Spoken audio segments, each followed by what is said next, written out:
আসসালামু আলাইকুম বন্ধুরা, কেমন আছো? আলহামদুলিল্লাহ আমি ভালো আছি। তোমরা হয়তো আল্লাহ পাকের অশেষ রহমতে ভালো আছো। আমি আজকে তৈরি করেছি স্পাইসি ডিম ভুনা রেসিপি। আমার স্পাইসি ডিম ভুনা রেসিপিটা তোমাদের কাছে যদি ভালো লেগে থাকে তাহলে অবশ্যই একটি লাইক, একটি কমেন্ট, একটি শেয়ার করবে।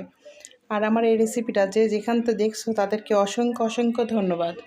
তো আমি এই স্পাইসি ডিম ভুনা রেসিপিটা কিভাবে তৈরি করলাম দেখতে থাকো।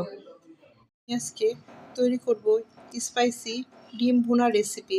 তো আমি এখানে ডিমগুলো সিদ্ধ করে পরিষ্কার করে নিয়েছি। এখন আমি এখানে পরিমাণ মতো লবণ, হলুদের গুঁড়া দিয়ে মাখিয়ে নেব। এখানে আমি ফ্রাই প্যানটা বসিয়ে দিয়েছি। এখন আমি পর্যাপ্ত পরিমাণে তেল দিয়ে নিব ডিমগুলো ভাজার জন্য। এখানে আমি এক এক করে ডিমগুলো ভেজে নেব।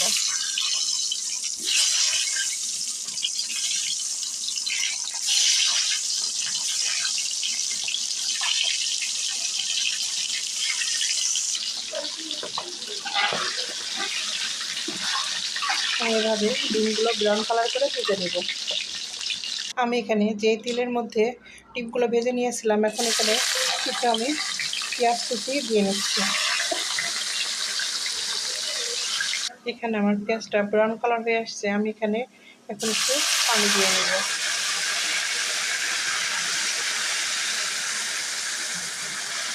এরপরে আমি এখানে 1 চামচ জিরা বাটা, চামচ আদা বাটা,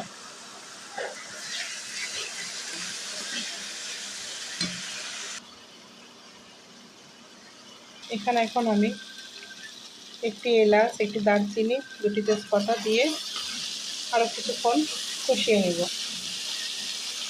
এরপরে আমি এখানে একটি টমেটো কেটে দেব। এখানে আমার মশলা সহ টমেটো দিয়ে কষানো কমপ্লিট। এরপরে আমি পরিমাণ মতো পানি অ্যাড করব। এরপরে আমি এখানে কিছু কাঁচামরিচ অ্যাড করে দিব। এরপরে এখানে আমি যে ডিমটা সিদ্ধ করে ভেজে রেখেছিলাম এখানে দিয়ে নিব, দিয়ে কিছুক্ষণ কষিয়ে নিব। এরপরে আমি এখানে লবণ অ্যাড করব। এখানে আমার স্পাইসি ডিম ভুনা রেসিপিটা কমপ্লিট। এখন আমি এখানে 1 চা চামচ গরম মশলা গুঁড়া অ্যাড করে নেব। আমার স্পাইসি ডিম রেসিপিটা কমপ্লিট। এখন আমি পরিবেশন পাত্রে তুলে নেব। এখানে আমি পরিবেশন পাত্রে ডিমগুলো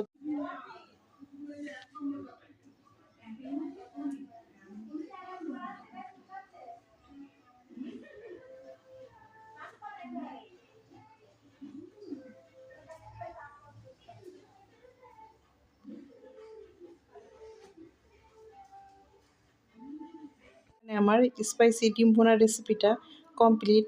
আমার এই রেসিপিটা তোমাদের কাছে যদি ভালো লেগে থাকে অবশ্যই একটি লাইক, একটি কমেন্ট, একটি শেয়ার করবে। আর যদি খুব বেশি ভালো লেগে যায় অবশ্যই ফ্যামিলির সঙ্গে শেয়ার করবে।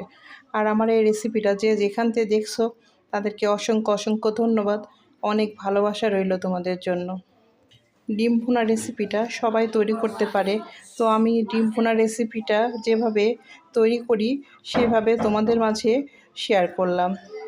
আল্লাহ হাফেজ। আসসালামু আলাইকুম।